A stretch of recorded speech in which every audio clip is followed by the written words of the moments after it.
if I had to rate them, it would definitely be 1, 2, 3.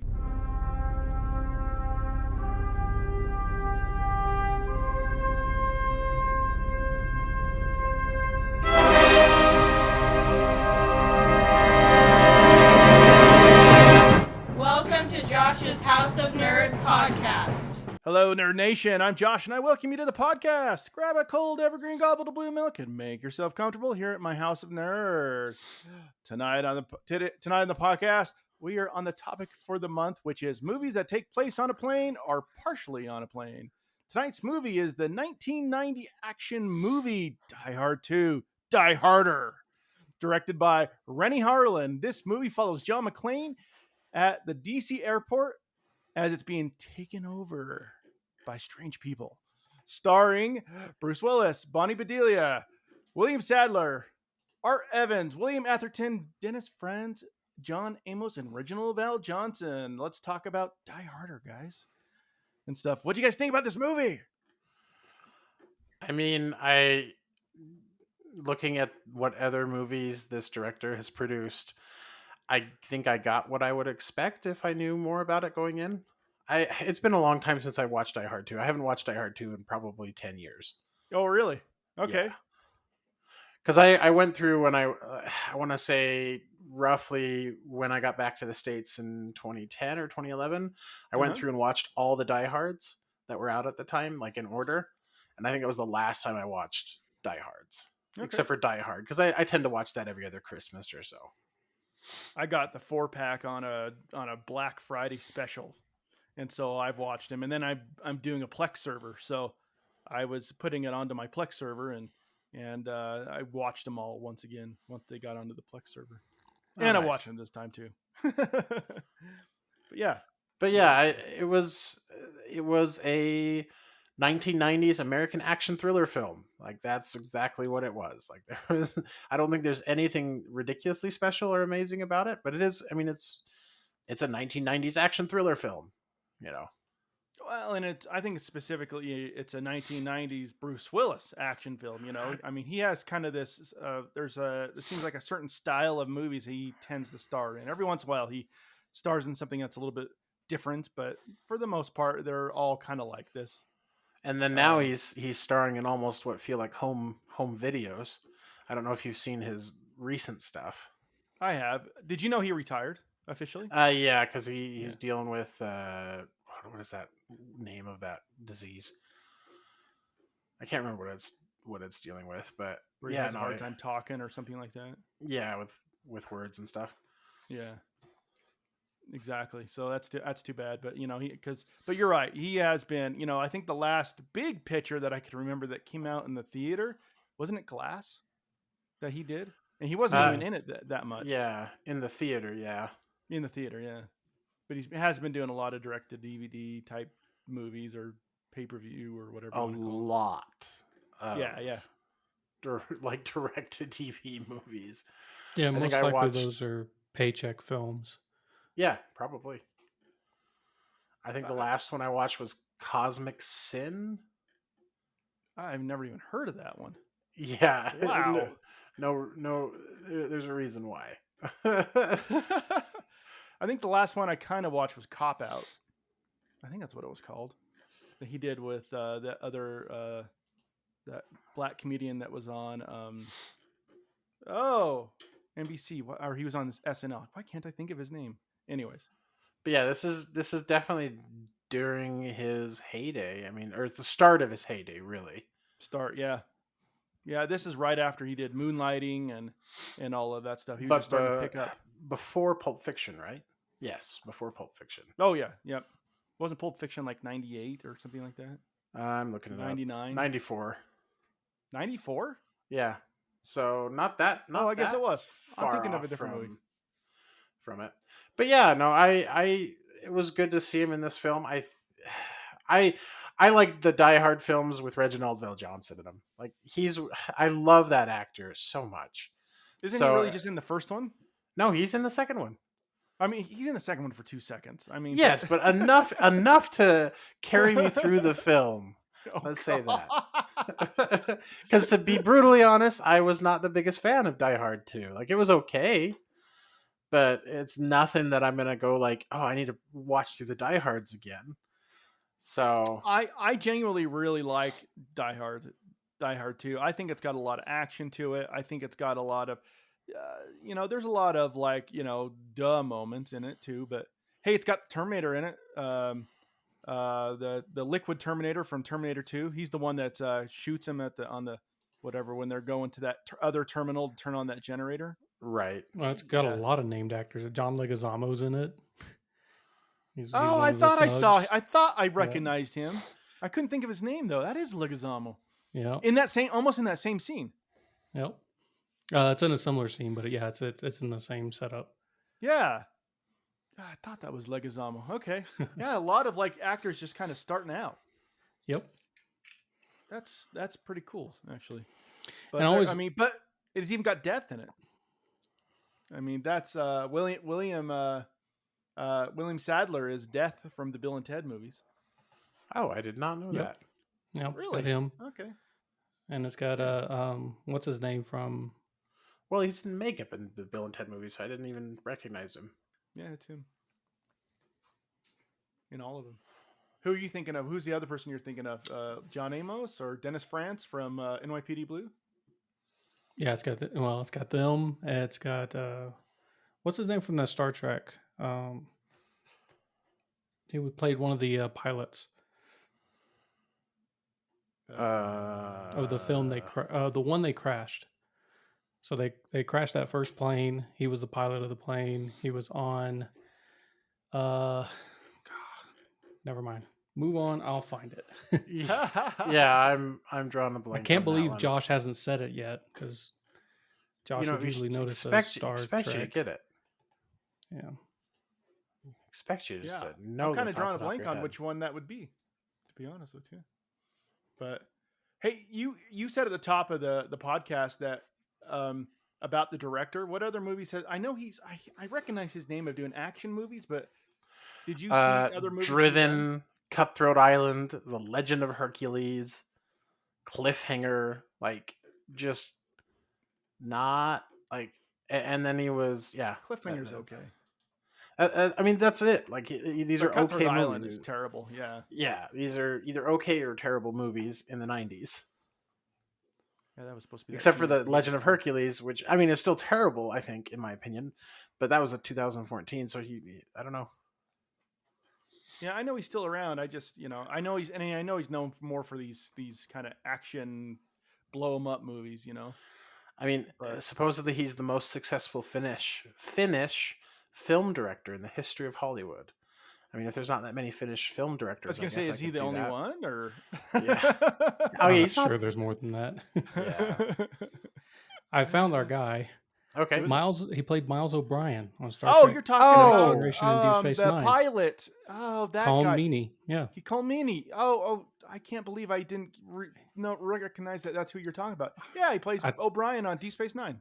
Yeah, I thought. Well, for sure and he was gonna be O'Brien your in Star opener. Trek, and Next he's in Next Generation Generation as well. Yeah. Mm-hmm. Yeah, he plays. He's actually in the pilot of TNG. And I want to say he's in Voyager at the end. I don't know. Voyager. Maybe. I don't think he's in Voyager and stuff, but I have to look it up now. Now this is hitting on my. But I know Colm Meaney was in TNG, and, like the pilot episode of TNG, all the way through until he went to Deep Space Nine. And then, of course, he was in almost every episode of Deep Space Nine. He was such a good actor. I loved him in Deep Space Nine. Well, he's been in a lot of the gangster movies that you guys love. A lot of Colm Meaney. He's in. He likes to play that kind of. I mean, he is Irish, and he likes to play a lot of those parts and like those hardcore. And you're right. He's not in Voyager. I must have been misremembering, or I was watching like a direct to one of those Star Trek TV movie things that they did, kind of those special episode type deals. Mm-hmm. Yeah, there's very few. There's only a very few in Voyager that from TNG and Deep Space Nine that came through on Voyager because of the distance. Yeah. but they still did it. 173 episodes. That's how many Star Trek Deep Space Nine. He's one of my episodes he was favorite in. actors on that show. You know, if it wasn't for him, and So then, how would Die Hard 2 change if we gave Cisco. Cole Meany a bigger role? it'd be even more amazing. let's replace Bruce Willis. No, we can't replace Cole. Bruce Willis. No, Who can we replace here? Or we'll just tack him on to Bruce Willis. He could be like, okay, so you see in like Die Hard with a Vengeance, you see like Samuel L. Jackson's like, you know, the tag-along guy in Die Hard with a Vengeance. He could be that guy in this movie. You trying to make him the plucky sidekick? Yes. He'd be amazing. He played kind of Anyway. a sidekick on Star Trek. Anyway. Back to Die Hard 2. Back to Die Hard. It is 2. Die Hard 2. What are you talking about? Well, we're still on a tangent. I mean, it's barely holding on to the main thread, but it's still there. I tried to wrap it back around. I thought it was funny though. The lady walking down the aisle be like, "Hey, we're like British Railways. We may be late, but we'll get you there." And yeah. Mhm. Do you like the bait and switch with the old lady on that? And they make sure not to show who's sitting next to her because she's not the same actress, obviously, that's sitting next to the wife character, but Mhm. she's there. And so I remember when I watched it, you know, when I was a lot younger, I was like, oh, that's his plane. That's her. You know, they upped the ante if you weren't paying attention to who the characters were, which was kind of a neat, like, They use the it's same a bait switch if you're not paying attention, which is kind of interesting. Interesting.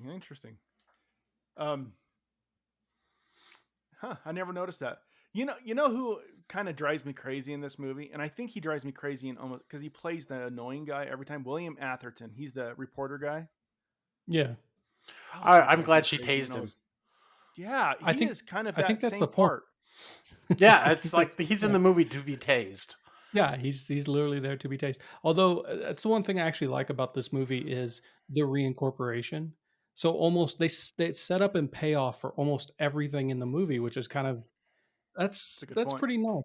You know, it's like the parking ticket comes up at the beginning, comes up at the end. The taser comes up. They introduce things early to let them kind of the pager. Yeah, the pager comes up.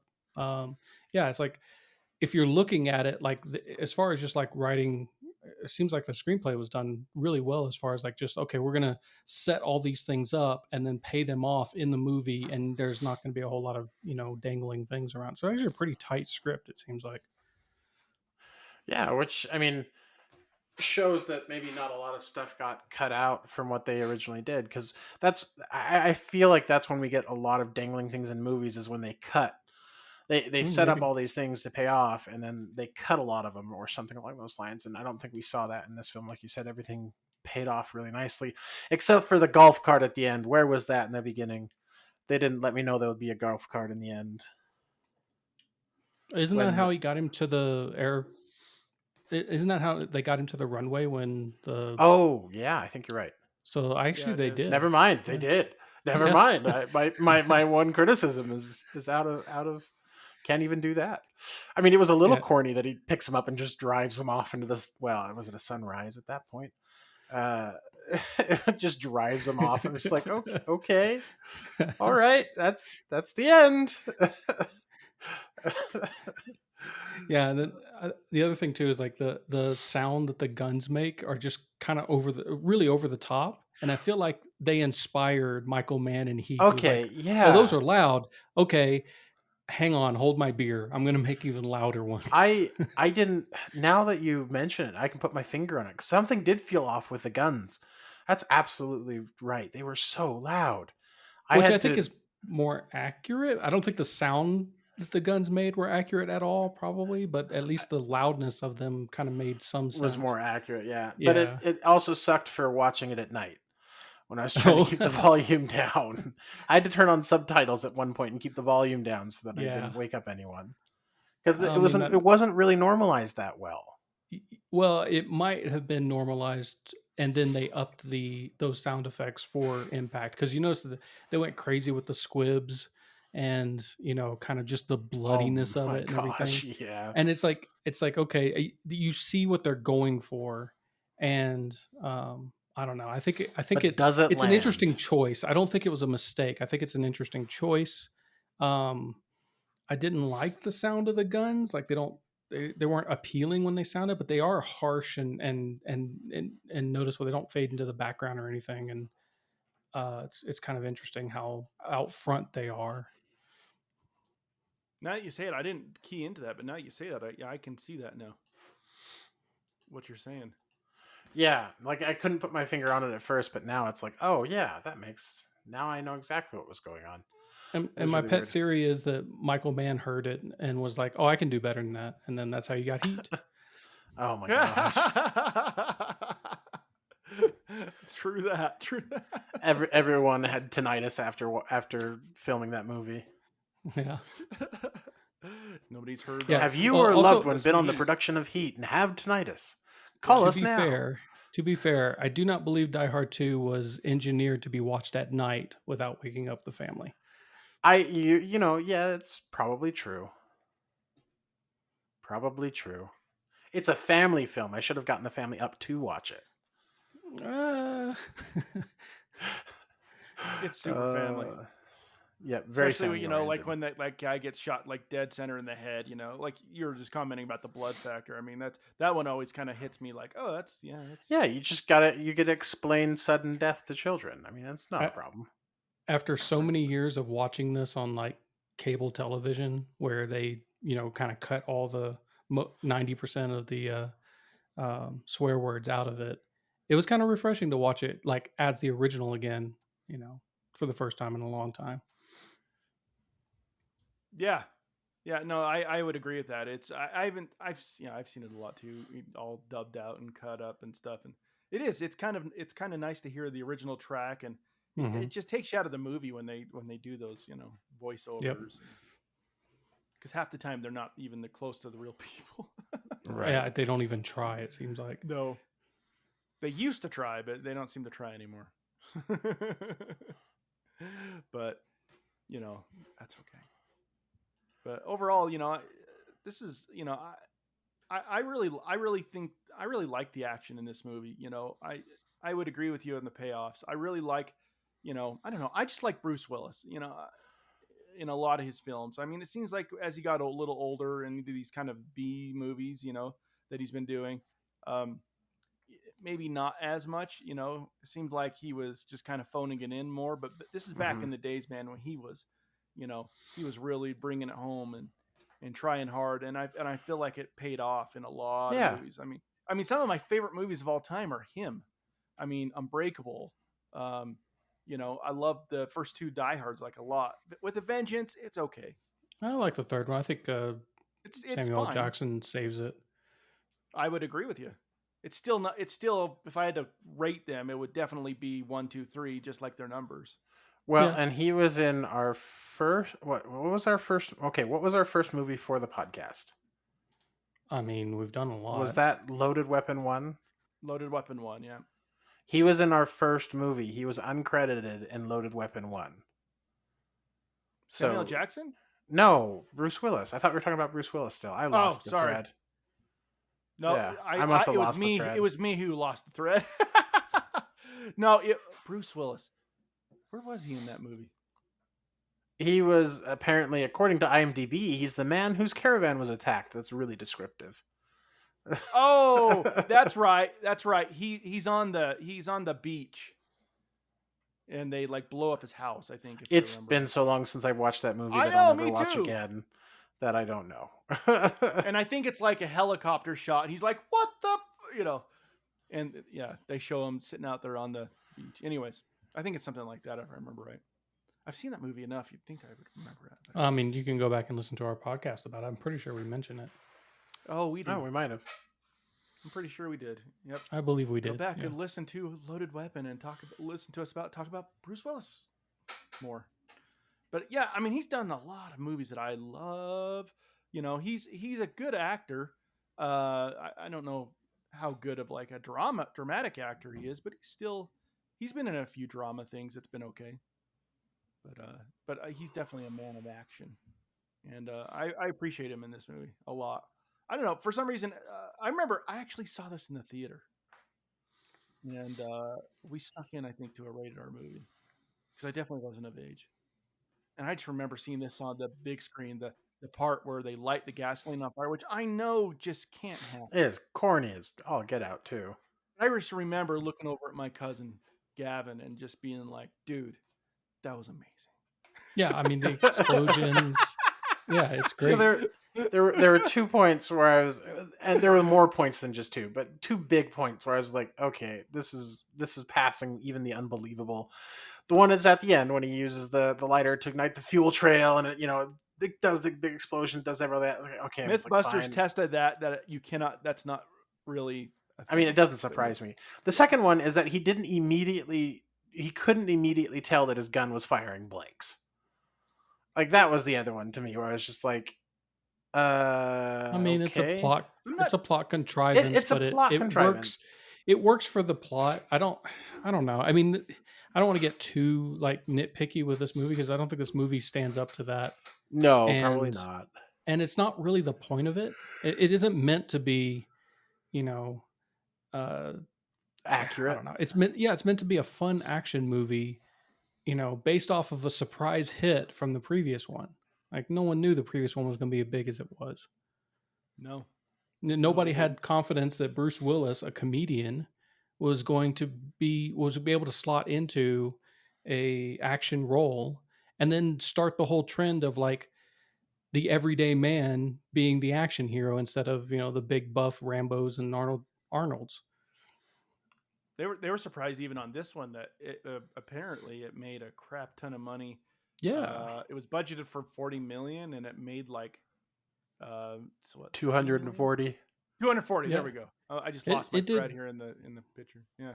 Yeah, it did really well, and it did really well because it was a fun time at the theaters during Christmas. Yeah, that's true. And people looked forward to them. I mean, nobody's going into a Die Hard film looking for, accuracy or emotion other than just elation and glee. Blow some stuff up, have the bad guys be clever and hard and threatening, and put people in weird, put the hero in a weird situation where he has to figure out how to get out, and the good guys have to get out through ingenuity and perseverance. That's all you're looking for in a 90s action film.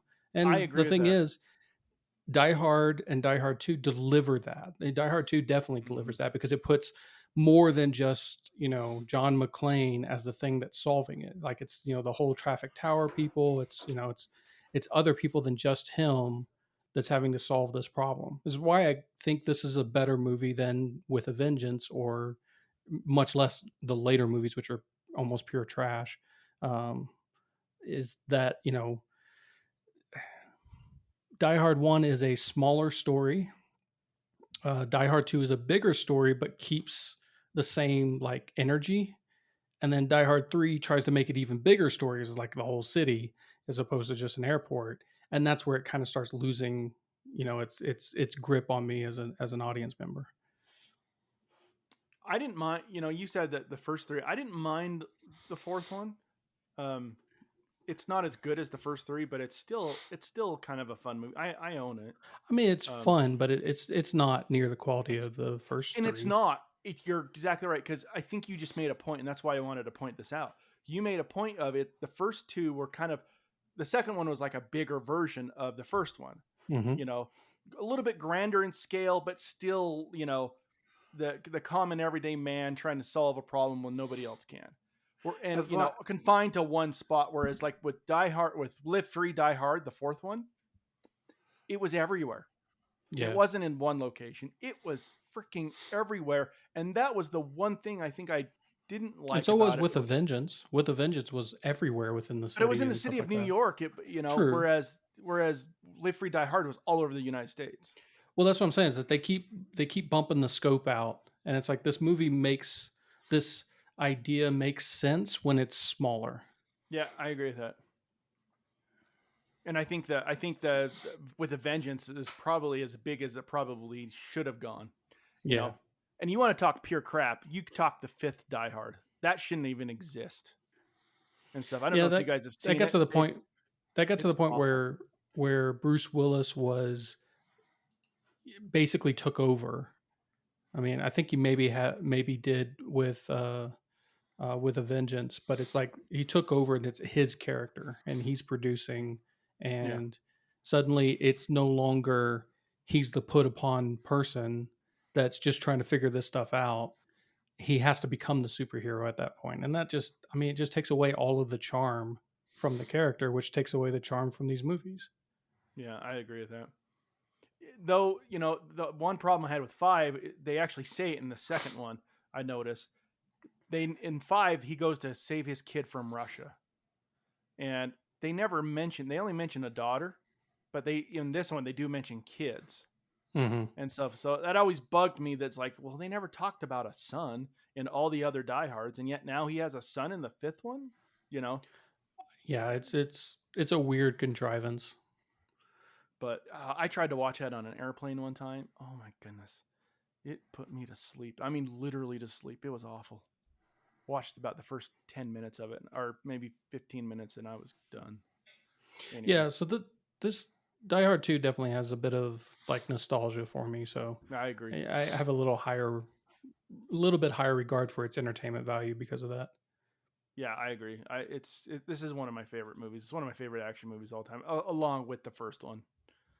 No problem. With Vengeance, I don't return to it as often, but I still like it.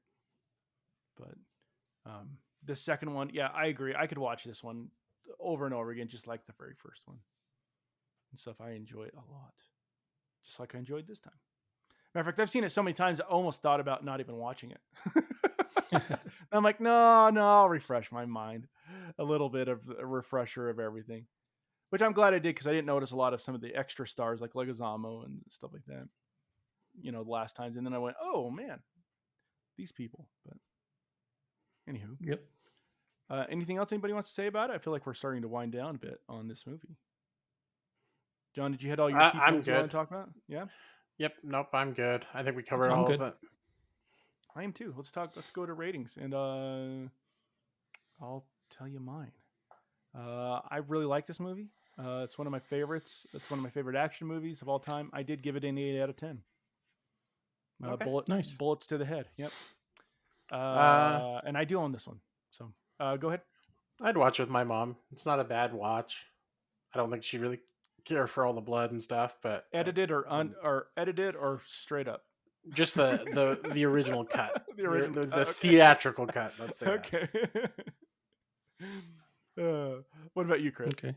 And I would give it's a 7 out of 10, mostly for nostalgia, but also because I kind of like how tight the script seems to be in this movie. Yeah, it is. I'm glad you pointed that out, because I never thought about that. It is very tight. But the second you brought that up, I thought of the pager. Like, he does it at first, and then at the end, yeah. It is tight. They do a lot of payoffs. I never thought about it before. That's a good point you brought up. Glad you did.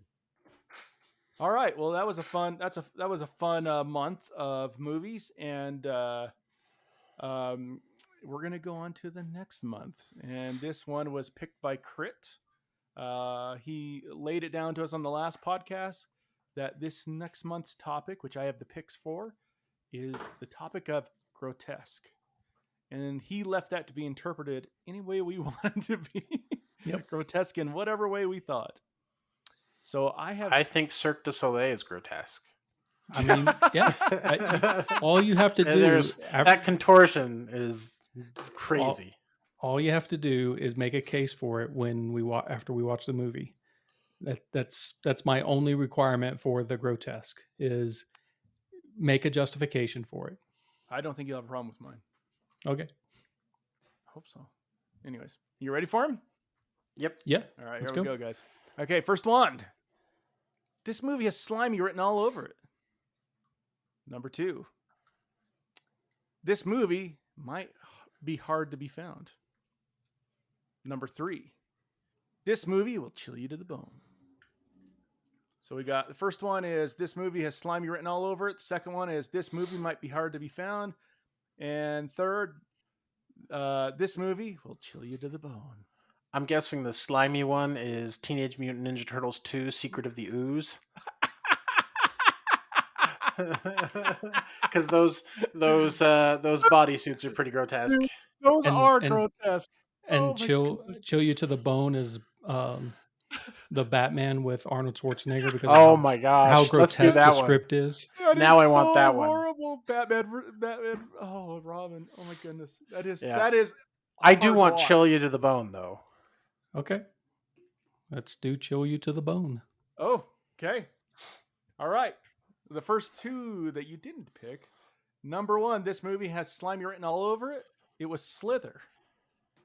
Okay, Yeah, I love Slither. Number two, this movie might be hard to be found. Pan's Labyrinth. Ooh, Oh, that would have that been a would've been dang fun. good one. And I love Pan's Labyrinth so much. I can't believe I don't own it. Number three, this movie will chill you to the bone. The Thing. Oh, that one's Okay. also good.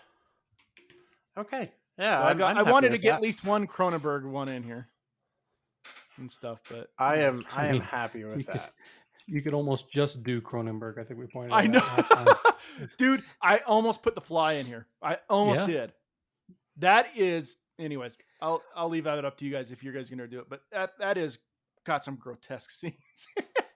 For sure. Oh my goodness. Well, guys, this was fun. I can't wait to watch The Thing and talk about it. What a great movie. I'm glad you picked that one. I mean, any one of these. I was really kind of hoping you'd pick Pan's Labyrinth, but that's okay. And stuff. But anyways, thank you everybody out there listening. We appreciate you supporting our channel.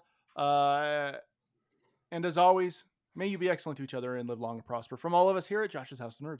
Have a good night. Bye-bye. Thanks for watching. For more nerdy awesomeness, please like and subscribe and check out our other nerdy videos.